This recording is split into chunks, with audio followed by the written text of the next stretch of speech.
The following program was provided by an independent producer solely responsible for its content.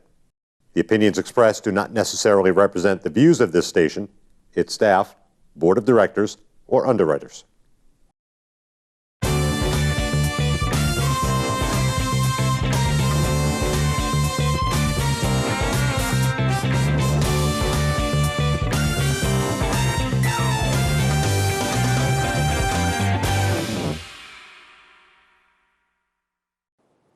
Hi everyone, thanks so much for joining us here at the Loft, where we are excited for today's show. We are going to be talking to Nashua's two mayoral candidates, and we want to thank them in advance for taking time out of their busy schedules to speak with us. First up is Chris Williams, and without further ado, I'd love to introduce you, Chris, to the folks at home, and we're excited. So thank you so much for being here. Well, thanks very much for the invite. It's very nice to be with you guys, especially so early in the lifespan of your show. So thank you. Technically our first guest. Right. So congrats. You might think you pulled the short straw in a little bit. Oh no, I like going first. That's awesome. Well, I had a chance to read your bio online, Yes, yeah. and I love the sweet Southern drawl that you have. It's very sweet. We love Southern boys. But what really intrigued me about your story was that you had come up to work on the John McCain campaign. And Yes. what I really wanted to know is what made you think that this was a place you wanted to develop roots? Yeah. So for the viewers who may not be quite as familiar with my story, I did move up to New Hampshire in 1999. I had just finished grad school at that point. I had moved from Texas to Boston, and I finished up my master's degree at Boston University. And that was in middle of 1999. And just as you said, that was when the presidential 2000 primary was really starting to get underway. And I come from a military family. I was in the Army National Guard myself for 6 years. My father was 20 years military. Both of my grandfathers were military. So I loved John McCain and his entire background in the Navy as a POW in Vietnam. And back in 1999, he really had this reputation as a maverick, as the independent, tell it like it is, the straight talk express. So that really gravitated me toward him. And living in Boston at the time, I realized that New Hampshire is the literal epicenter of the political universe every 4 years. Yeah, exactly. Yep. And at the time, I was 22, and I had just finished my master's degree. I was young, I was single, and I thought, if I don't do this now, I'm never going to do it the rest of my life. So before I went off and got a job, I moved up to New Hampshire. I took the drive from Boston to Manchester, where John McCain's headquarters were, and I just walked in. Back then, I still wore my cowboy boots and my Wranglers. I walked in, I said, howdy. I want to volunteer for John McCain. And they just kind of looked at me and said, okay. And they gave me a big list of phone calls to make, so I sat down and just started doing phone calls to New Hampshire residents, asking them to consider John McCain. And I did that for 9 months. I fell in love with New Hampshire in the process. When you're up here getting to knock on doors and pound the pavement and setting up political signs, in snowbanks, because keep in mind, this was in the winter. So here I am, the Texan boy, up here, like literally with frozen hands, like trying to put these signs in. But you fall in love with the state in a way that few people get to experience, I think. And working on that campaign, we were successful here in New Hampshire with his primary. We had a great victory that particular year. Of course, he went on to lose the overall nomination, but here in New Hampshire, this basically became his second home state. And it became my primary home state in the process. I fell in love with the state and grew my roots here. And I've been up here ever since for 17 years. New Hampshire has treated me very, very kindly, not just personally, but professionally. Family and friends and relationships that I've been able to build here in the state are just amazing. And I wouldn't trade it for anything. Even if I wasn't running for mayor, Nashua and New Hampshire would still, be my home, no matter what the job was. What part of Texas did you come from? So I grew up in Abilene, Texas, which has an Air Force base there located. So my dad was Air Force, and we were located there on that base where he was guarding the B-1 bombers, if you know your various Air Force materials and such. So that's where I grew up. My dad then retired out of the military, and when I went off to college, my family moved to Amarillo, Texas. And that's where my 3 siblings ended up going to high school, and now all 3 of my siblings and my folks all still live in Amarillo. And Amarillo is way up in the northwest corner of Texas. It's cattle country. Okay. Literally tens of thousands of cattle in and around Amarillo. And when the wind blows a certain direction, you know you're in cattle country. Very lucky you're in New Hampshire. Absolutely, yes. We used to say it smells like money. But that really, between that and oil, that really drove the economy of West Texas, where my family all still lives. And I've got 3 amazing nephews, 2 gorgeous nieces. They're all between the ages of 3 and 8. And they're all incredible. Do they ever try to encourage you to move back? I mean, yes. If you know Texans, you know that it's rare for a Texan to move out of Texas and stay out of Texas. So my folks, literally up until about probably 3 or 4 years ago, would keep asking, "So when are you moving back?" Just assuming that was the case, and I would keep telling them every Christmas, "No, that this is a visit." They must be so proud of you. They are. They are though. tremendously. In fact, right before we sat down, I was trading text messages with my mom about them making flight plans to come up for election night. Yeah, that's exciting. That's awesome. Question for you. So throughout your campaigning so far, what would you say is your most memorable experience so far? Unfortunately, it's not a lighthearted one. I do a lot of knocking on doors throughout our city. And about 7 weeks ago, I was off of Exit 4, right off of Main Dunstable Road, and I was knocking on doors in that neighborhood. Very nice, kind of a typical neighborhood that you may find in Nashua. The typical sort of a family, middle class, suburban type family neighborhood.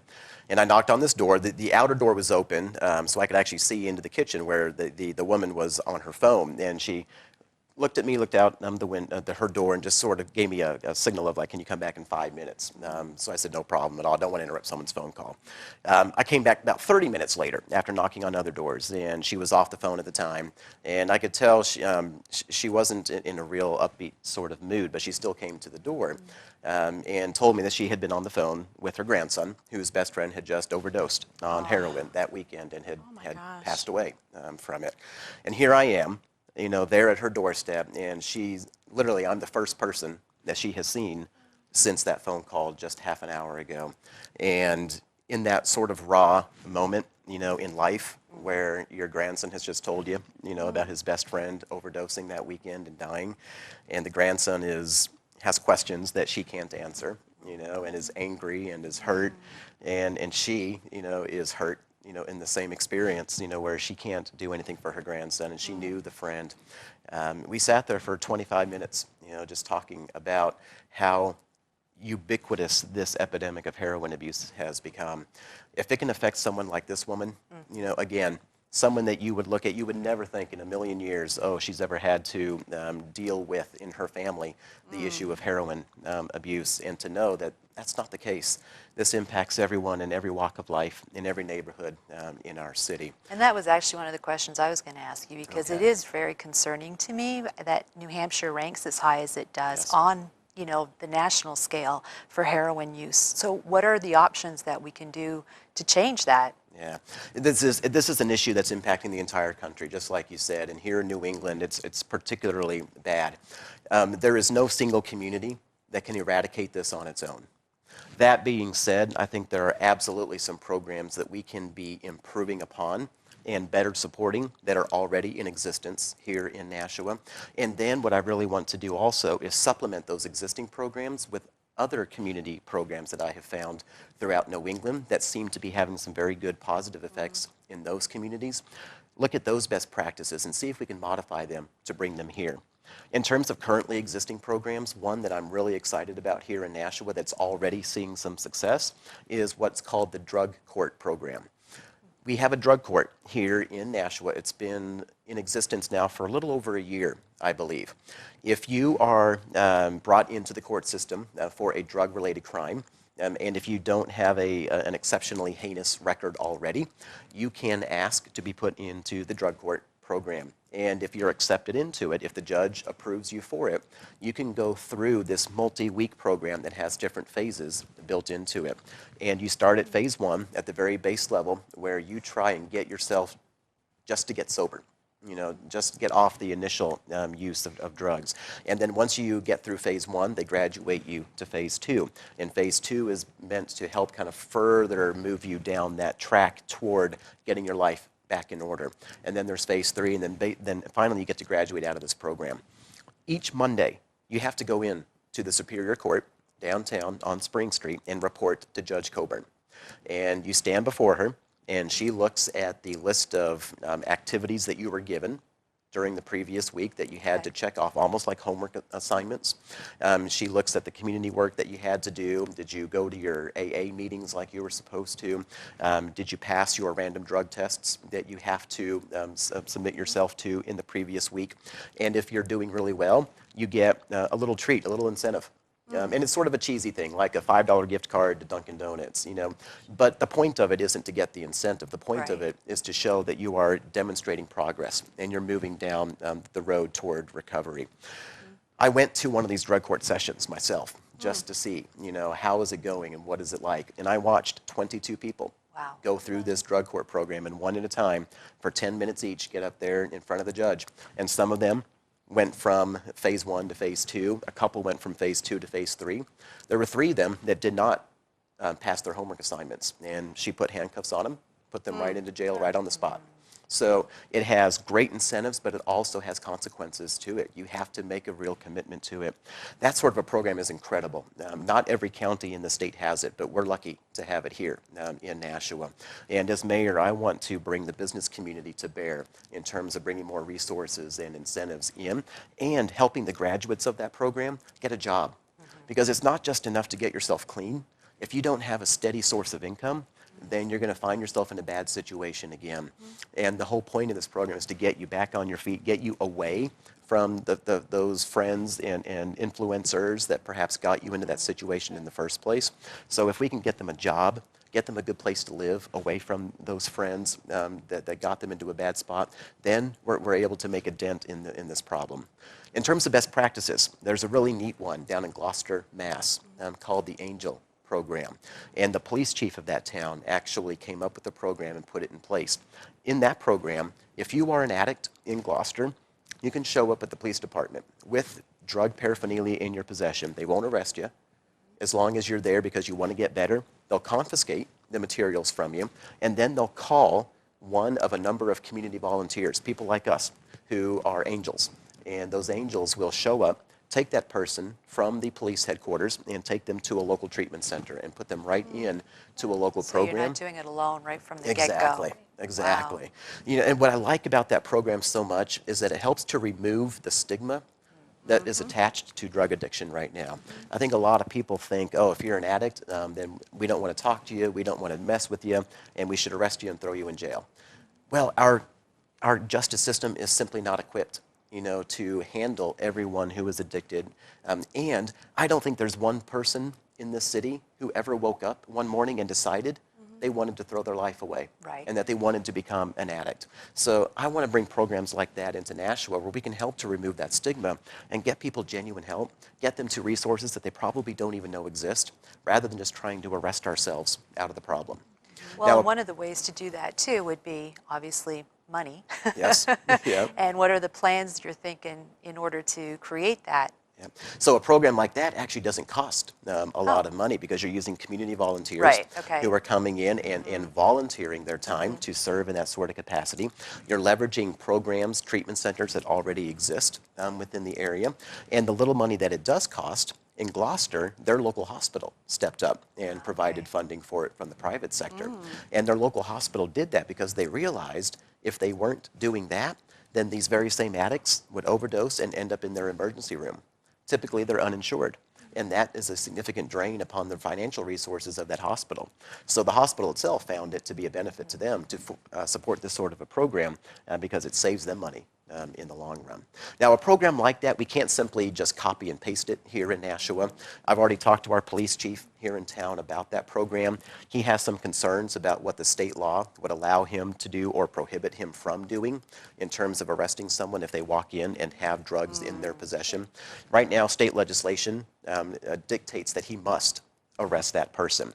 So we would need to look at that on a state level and see if the governor, if our attorney general in New Hampshire would be willing to perhaps work with us on that sort of a program so that we could modify it to fit here in Nashua.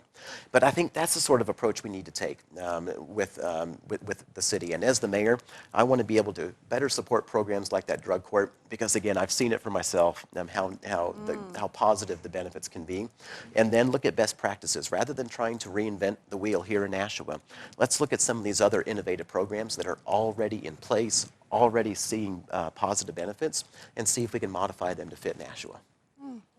Yeah. It is great. So let's fast forward after you serve one term, maybe two. What does Nashua look like? How much time do we have? and by the way, for the viewers, I am out there when I'm at the house parties, when I'm knocking on doors. I tell people, I realize that a lot of the vision I have for Nashua is a long-term vision.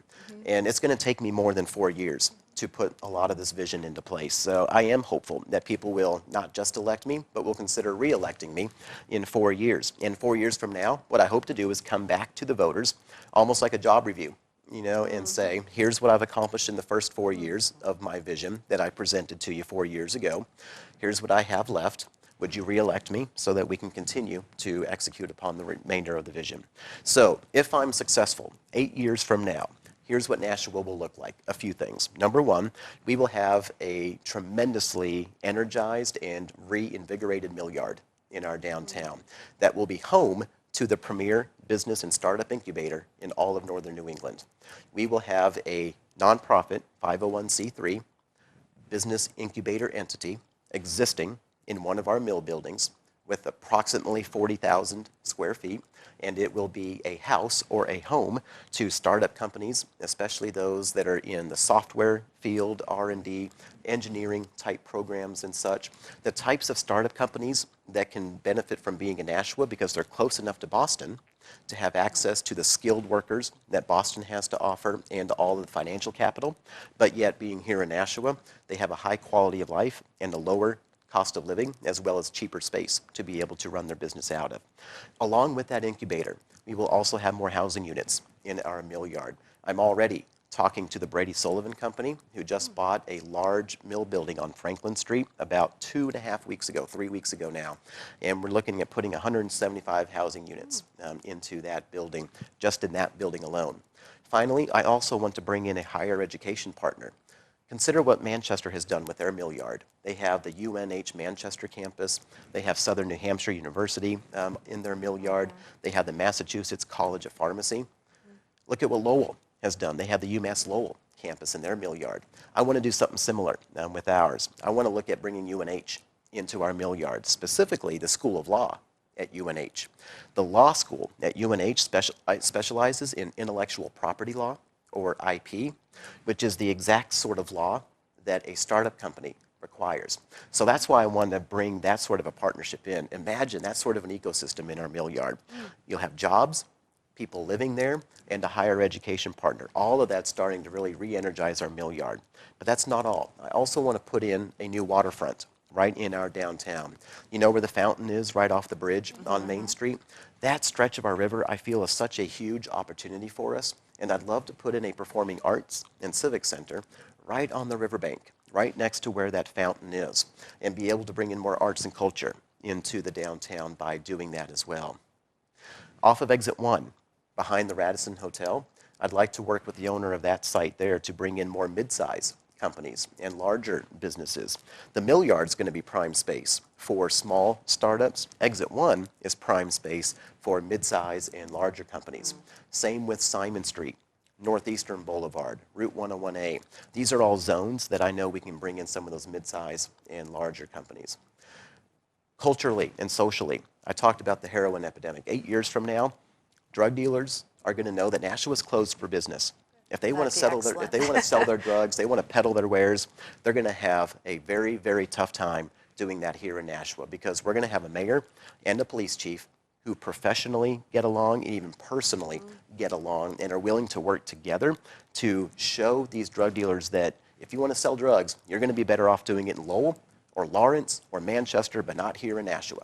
Amen. Now, that might sound crass to say that, but I'm not the mayor of Manchester, and I'm not the mayor of Lowell. So I'm going to look out for what's good for Nashua and let the mayors of those cities take care of their communities. But here in Nashua, we're not going to be seeing those drug sales happen the way that we're seeing them now. And the people who truly want to get help, the ones that didn't wake up that morning and decide to throw their lives away, we're going to make sure they're getting that sort of help as well. Our schools. You cannot have a vibrant city if you don't have a vibrant school system. I know this from my 9 years at the Chamber of Commerce. When I was trying to attract companies into Nashua for the past 9 years, every single time I sat down with a CEO or a business owner, one of their top 3 questions every time was, tell me about your schools. Tell me how your schools are ranked. Are your teachers happy? Are your parents satisfied with the education their kids are getting? So I know personally from my own experience that you cannot have a vibrant city if you don't have a healthy school system. So 8 years from now, we're going to have a relationship between our mayor's office and our teachers in our school district that's going to be very positive for our schools, because we're going to be bringing more tax revenue into Nashua from those very same businesses coming into the mill yard, coming into Exit 1, that we'll then be able to reinvest into the overall health of our school system and get them the resources that they need. So those are a few things in terms of what Nashua Sounds very will look busy. like. You know? What do you do when you're not doing all of this? Well, so Like, lately, what do you do for fun? Yeah, when, lately like, this you know, has how all do you been. like Yeah. just kind of stop thinking for 5 seconds? Like, I'm just sitting here going, whoa, that's a lot. For the past 6 months, it really has been this. I mean, I get up about 6 a.m. and I've usually got about 4 or 5 emails waiting for me to answer, and then I go to about 10, 11 p.m. with house parties or other campaign events, and then I try and type out a few more emails before I go to bed, and then I wake up at about 2:30 a.m. With 3 or 4 things in my mind that I'm brainstorming about. But if you put the campaign aside, when it comes to just fun, I love going down to Boston. I was there for 2.5 years in grad school, and I still have friends, very close friends down there. So we're close enough here in Nashua to get down there easily and enjoy everything that Boston has to offer. I'm a huge karaoke fan. So you pretty much on any Wednesday or Thursday night, well, not every Wednesday or Thursday night, but a lot of Wednesdays and Thursdays. Yeah, when there's not a political event, you can find me at Halua's over by Shorty's restaurant or at the Grand Buffet, singing my favorite karaoke songs. Yeah. Which are? What are some of your Well, faves? so I can do a pretty good Johnny Cash. Okay. Yeah. So the Man in Black, I do some pretty good Johnny Cash. That's probably due to my Texas upbringing, perhaps. Kenny Chesney and Garth Brooks and Kenny Rogers. I've got a pretty good rapport. Country? Yeah, a lot of classic country. Right. Yeah, not so much the new stuff. Like Rascal Flatts. I can't do it. I wonder how they do. But the classic country, I can do that pretty well. I've actually done karaoke competitions before. So, yeah. In fact, the Telegraph newspaper here in town for a few years did what they called the Encore Superstar competition. I think they did it for 3 years, 4 years maybe. They started it back in, I think, 2007 or 2008. Really? And their very first year, I competed in it. Did you win? I made it to the finals. Wow. I made it to the finals, and we did the finals, if I remember correctly. We took over the old Bounty Room at the Holiday Inn, which used to be like one of the go-to the one with the bars. pirate ship in it? It is. Okay. Yeah, exactly. The one with the pirate ship in it. It is cool. So they took over that room that night, and they held the finals competition there. We must have had 300 people packed into that place that night, and I think there were 12 of us in the final round, and I think I placed 5th or 6th. Wow. Excellent. One of the two, yeah. So not only are you smart, you can sing. I haven't worn the boots and the hat and the belt in quite some time. But you pull it out when you go back home, right? Actually, even when I go back home, yeah, it's hard to pack those, because you're so limited in what you can pack on the plane anymore. Yeah, so it's been a while, but I do still have them. Yeah. If you ever decide you want to do a country western show, just A little line dancing. right. It's funny. I don't actually line dance. No. That's more of like Tennessee, Carolina, Georgia. Yeah, and there is some line dancing in Texas, but a lot of us actually we do more two-step, more jitterbug, and such. Yeah, and what they call West Coast swing. Okay. I've heard of it. Yeah. So I grew up. My mom took very good care to make sure I was culturally educated in terms of knowing the arts and culture. So I grew up playing the piano. I took lessons for 12 years playing the piano, and I hated it at first. I was only 5 years old, and then I wanted to be out on the football field, out on the soccer field. The last thing I wanted to do, was be sitting there having to plunk away on the piano. And she forced me to do it, and it's the best thing she ever did for me.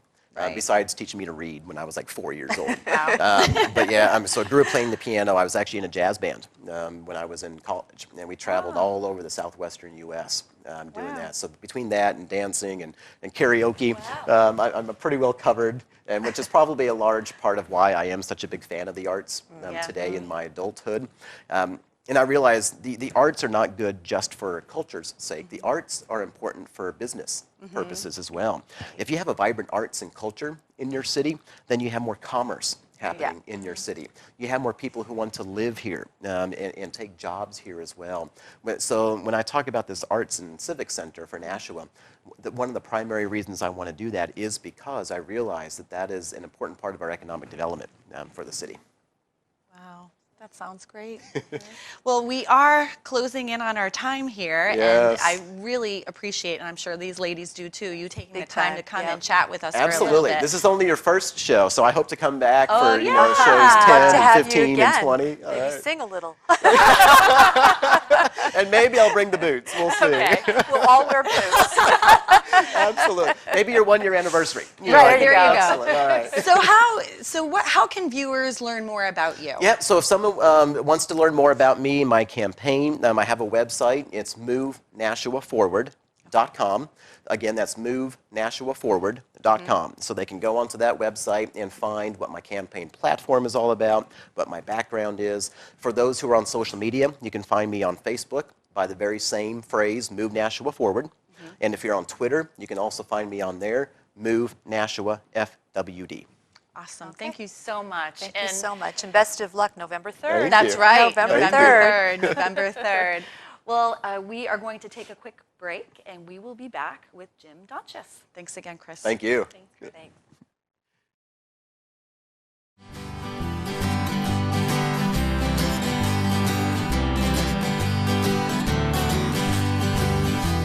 I went on down to my favorite fishing hole. Baby grabbed a pole and line. Put my pole in, I caught a catfish and I brought him home for supper time. Any fish bites if you got good bait. Here's a little tip that I would like to relate. Any fish bite if you got good bait. I'm going fishing, yes I'm going fishing, and baby's going fishing too.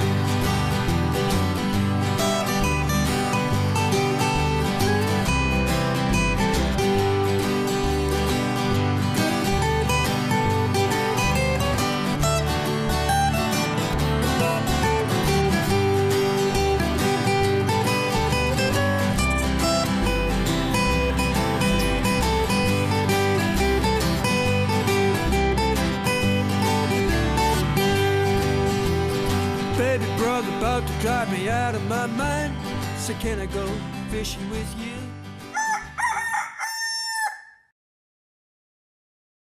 Hi, welcome back to the Loft here in Nashua. Thanks so much for tuning in. And if you're just joining us, we are now speaking with Jim Donchis, one of our mayoral candidates here in our beautiful city of Nashua. So, Jim, I'd like to welcome you to the set Thank you, here of Kathy. the Loft. Thank you It's so nice much for to- joining us. Thanks for the invitation. I'm glad to see It's you nice here. to meet you all. Yes. Learn a little bit about you. Yeah, and learn about you. Yes. Yeah, you're kind of in the hot seat. Yes. We're here to learn about you. Exactly. Well, we were talking off camera. I got my questions in early. Well, I enjoyed reading your story online. Yeah. And I enjoyed reading about your history and knowing that you were mayor back in 1984. And so the question that I'm sure everyone asks you all the time is why now again, 21 years later? Well, I was elected in '84 and served into the early '90s, 2 terms. And of course, Nashua was the best place to live in America then. And so a few years ago, 4 years ago, I decided to run for the Board of Aldermen because I know the community very well, know the city, I understand the city budget, and I thought I could make a contribution to Nashua. So I ran for the Board of Aldermen and have served for 4 years on the Board of Aldermen. And now, of course, Mayor Lozo is not running again, and I thought I could do a good job for the city again. And my wife and I have lived here for a long time, since the 70s. And we raised our daughter here, and so it's our home, and therefore it just seemed like a natural decision. Yeah. And what did you enjoy? What are you most proud of, I want to ask, I guess, when you served mayor? Well, we did a lot of things. We started public kindergarten. That was a big step. At the time, public kindergarten was not required by state law or anything, so we were sort of ahead of our time there. The clock tower project we did while I was mayor, which was a big step forward for the mill yard. There were little things too, like the soccer fields on Main Dunstable Road. I mean, those always made me feel good. Those were not there then, and now kids for many decades have been able to play on those fields. We did there were a lot of things. We started wetlands protection. There were many things. It was a good time for Nashua, and I enjoyed being in the role of mayor very much. Mm-hmm. Great. Amber, did you have a question? So I want to know within the past few months, 6 months really, there's been, I'm sure, ups and downs of great moments and awkward moments. And so we want to know the human element of the behind the scenes, the side that we don't see during the race. What is the most maybe embarrassing moment that you've had so far, or the most memorable? Well, I can't think of any embarrassing moments. I mean, one thing is that when you're running for mayor, and especially this year, for some reason the campaign is more serious this time. So you have to work many hours every week, and so my wife and I, she's very involved, are constantly working on various things related to the race. One thing that has been probably most enjoyable is, for many years, I've gone and met people at their homes and talked about Nashua. And so as I've campaigned for mayor, I've met new people, but a lot of people that I've talked to in the past and know from prior visits or things that have happened. So very often, if I'm out and I go up to someone's house, they recognize me just coming out. Hi, Jim. How you doing? Coming out the walk. So I'd say that has been one of the pleasures of running for mayor again. How has the conversation changed from the last time that you were campaigning to now with those same faces?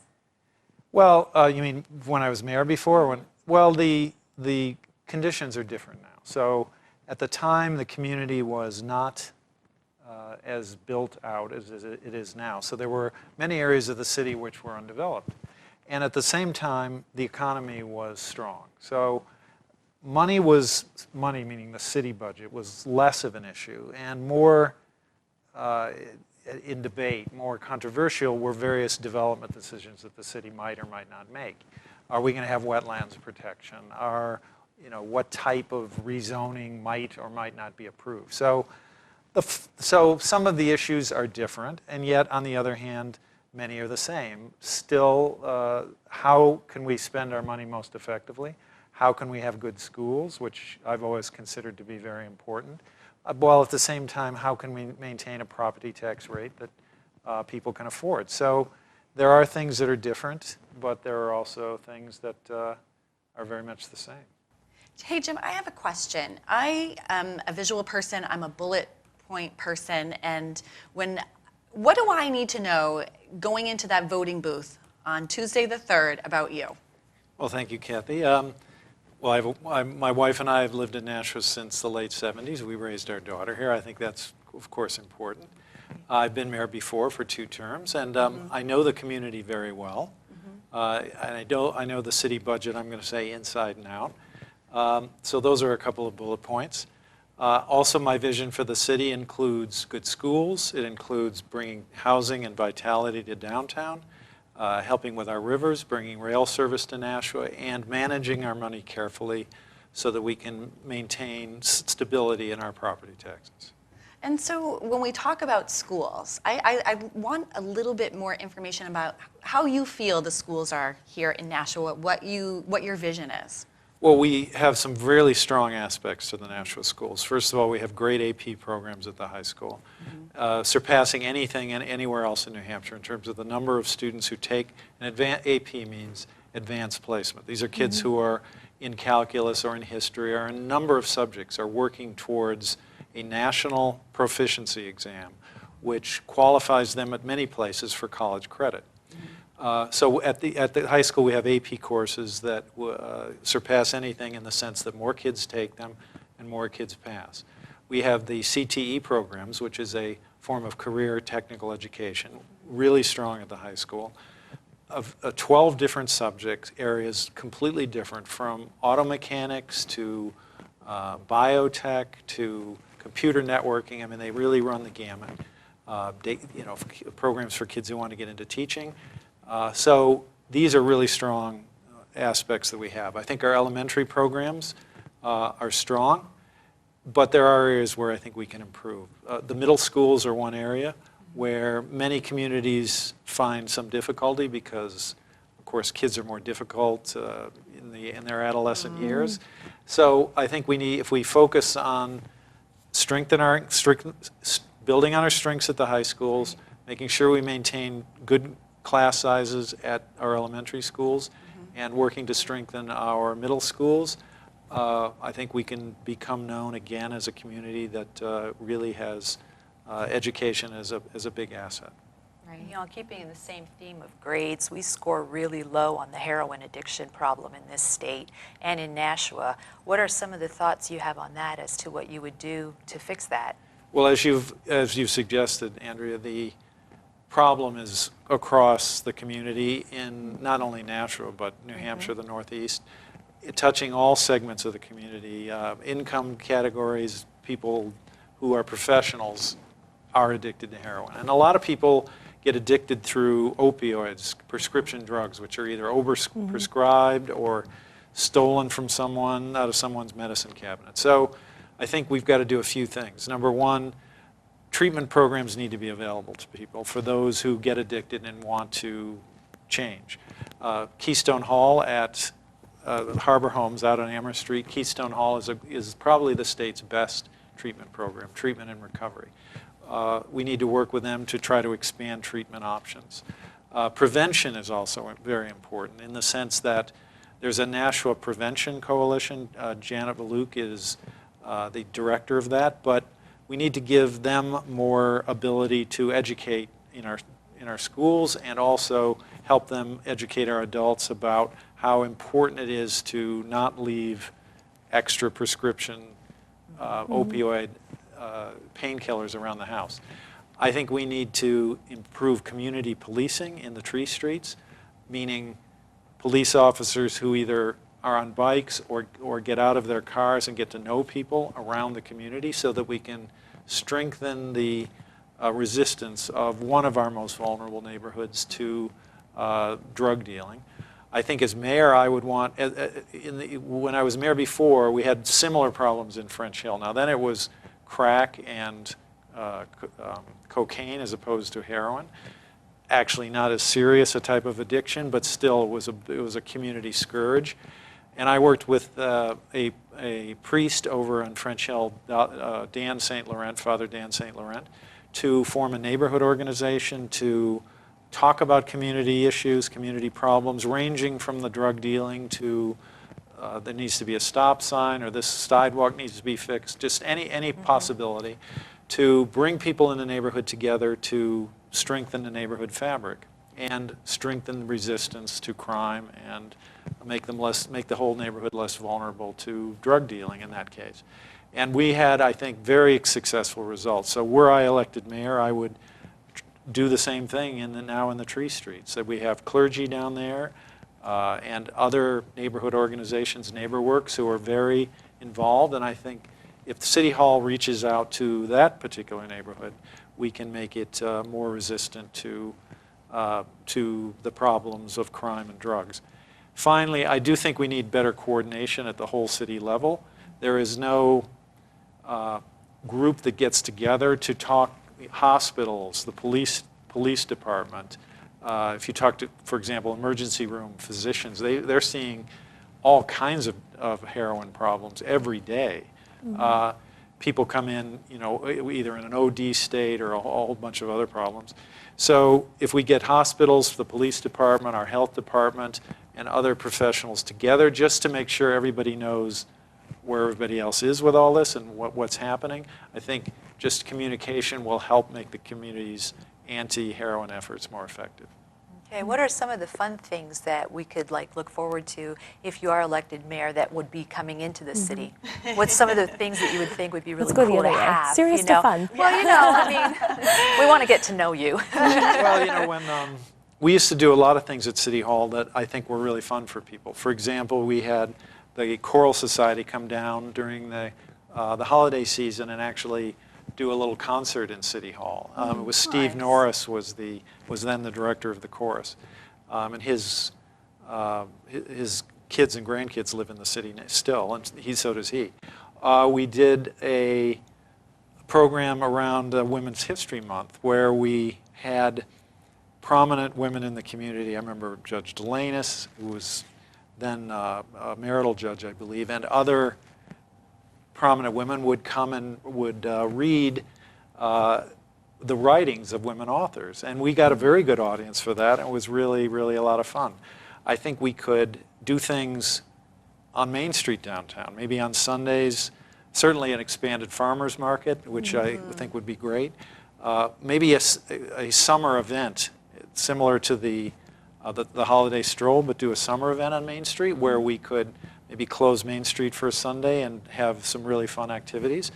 One thing I would love to do that who knows if we can get this, but wouldn't it be great to have an ice rink downtown during the winter? Yes. So bring families, kids down to skate, sort of like Rockefeller Center or something, but in the Nashua version. That's a great idea. If we could do something around the rivers to make people more aware and more use of the river. When my wife and I went to Waltham recently, there on the river, that would be the Charles, you can rent kayaks and canoes and go right into the river, and so people who don't own these things and don't have a way to transport them around could go down and have fun on the water. So, and if you get on the Nashua River in a small boat, it's a much bigger body of water than it looks like from say, Main Street.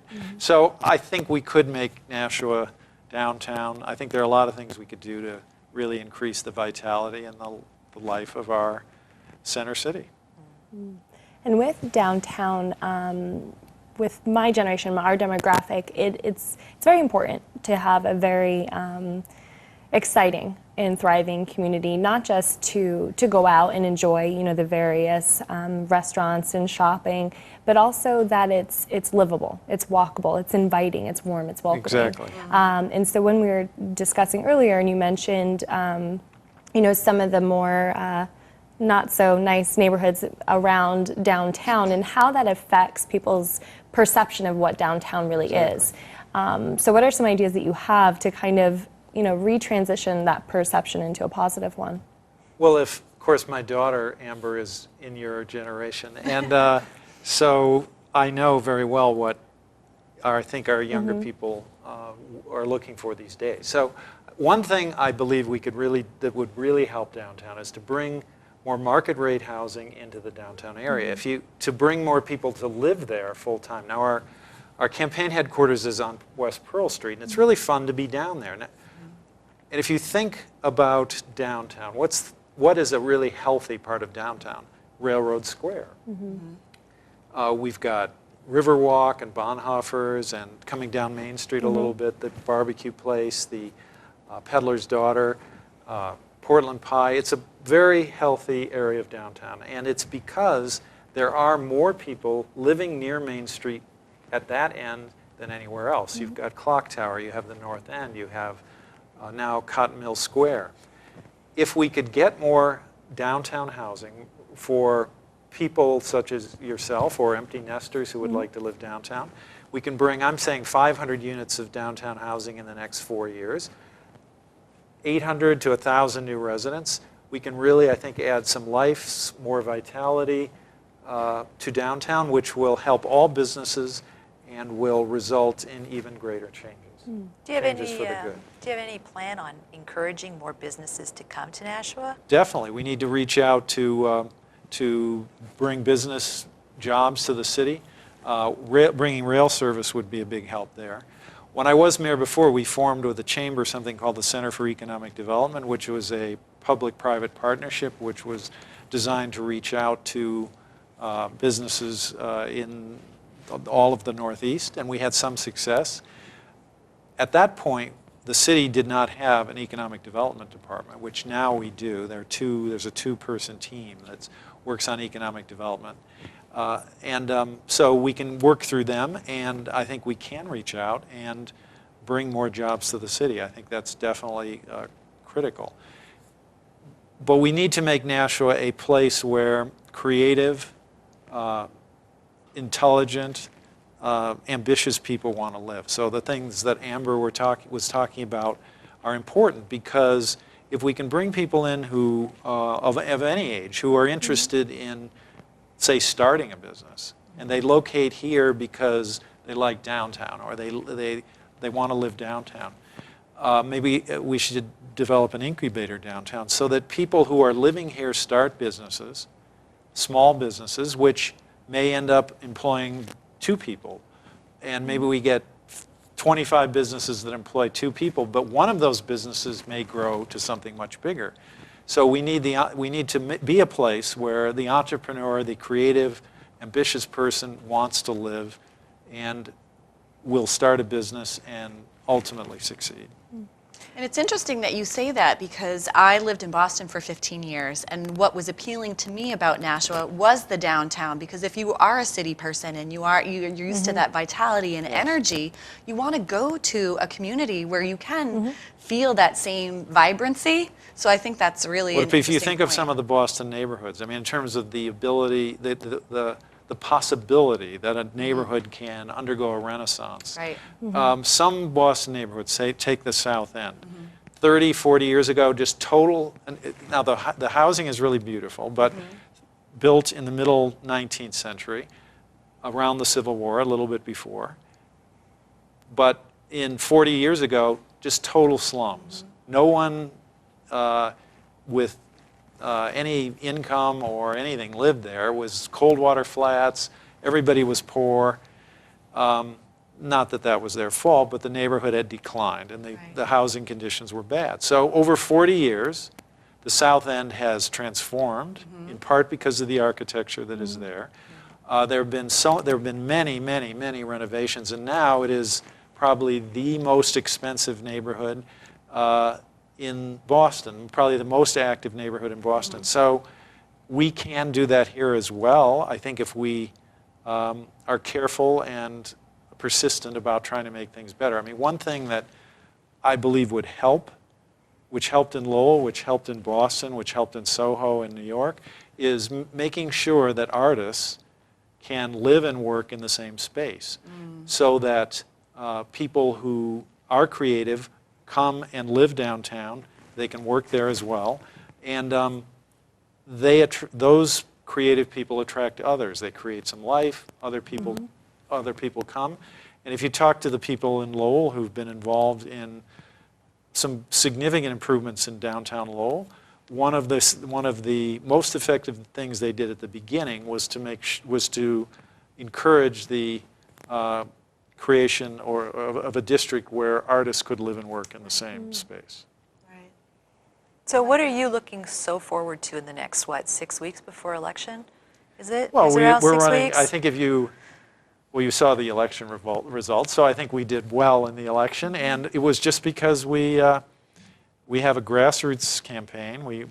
I'm out doing all kinds of door-to-door. We have a lot of volunteers from grandparents who definitely help with the door-to-door down to kids in high school who are helping us out. So we intend to continue with the grassroots effort. Are you finding that actually, that kids nowadays, and I use kids meaning like maybe, I don't know, demographic of 15 to say 27 or so from when you ran last time, okay? Are they much more engaged in the political way of its the kids I know, yes. I mean, we definitely have a whole lot of college-age, high school-age kids involved. And I'm not sure that was true before. It's I think happened for a number of reasons. Some of the kids at the high school who are at the high schools who are very engaged in their school and in the city have noticed or are trying to preserve the quality of education for the kids that are following them, and they've become involved in city government and involved in our campaign. And so I believe the young people are more involved than at least for the last few decades.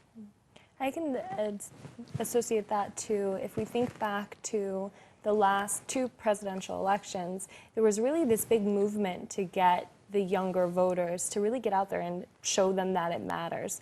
And from a higher level and then trickling down to a local level, I think that still really rings true. I mean, I see it a lot. So we have a lot of, as I mentioned, we do have grandparents who are going door to door, no question about that. But we have a lot of young kids involved, which is really great, really gratifying to see young people trying to make the world better. And but of course, we want to make sure that Nashua is a good place for everyone, including not only our younger kids, but also our older voters and citizens who are living on a fixed income, need to worry about property taxes. So we want to make Nashua, well, I see the Nashua where we have opportunities for young kids, but where families can live and work and have a really great environment, and where older people can stay in their homes and continue to live in the community that they always have. Is your daughter still living in Nashua? No, unfortunately, unfortunately not. So she moved out to, with her husband, they moved out to San Francisco recently, and so my wife and I, what do you do, So maybe we'll get her back. She did live in Boston for a while, but.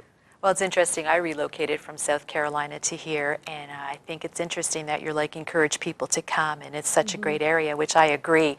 But a lot of people back in South Carolina are like, how could you move there with the weather? Yeah. What do you say to people when, you want to move there and you have all these other great reasons to go, and they're like, yeah, but the weather, and it's like, get over it. I love skiing. I love all seasons, Well, I'm a 4-season person myself, so yeah, the winter can be tough when it snows like it did last winter. Yeah, but brutal. On the other hand, spring and fall are so nice, and so I think we have beautiful 4 seasons. Yeah, I agree. And to what both of you said, living in Boston and coming from South Carolina, I grew up here and then had an opportunity. So what neighborhood did you grow up in? Little Florida. So. Yes.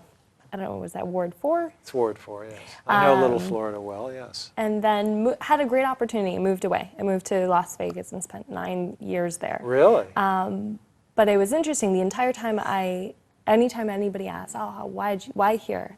And my response was always, well, New Hampshire is the kind of place you live forever or you move and come back, without realizing what I was saying. And one day it hit me and I was like, oh, it's time to move back. And so without question, Nashua is where I wanted to come back to.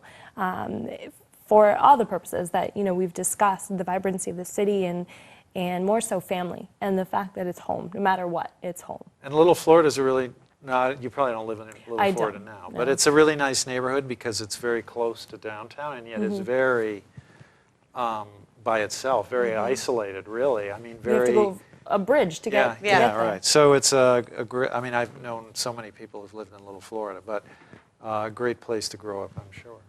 And now I'm across across the street in French Hill. So. I don't know any of the names. And did you buy Diane Sheen's I did, house? yes. Yeah, so, yeah. Yes. Yep. Yeah, I know where you are. Well, as we're wrapping up today, because we are running out of time, can you tell the viewers how to reach you and what they need to know before Well, we November have a 3rd? campaign headquarters at 95 West Pearl Street, where we love being, and Brian is the guy to talk to there. But we have a website, www.jimdonches.com. We have a Facebook page, Jim Donches for Mayor. So there are many ways to reach us. Wonderful. Well, thank you so much for being here. We Kathy, really well, it's my appreciate it. pleasure. It was nice sitting and chatting with you. So Nice. thank you so much. Thank you for the invitation. Yeah. Nice to meet you. Thanks so much for joining us for this episode of The Loft. And if you have any thoughts, ideas, or inspirations for future shows or feedback, we'd love to hear from you. You can reach us at theloftnashua@gmail.com, and we look forward to seeing you next time. And in the meantime, enjoy your community.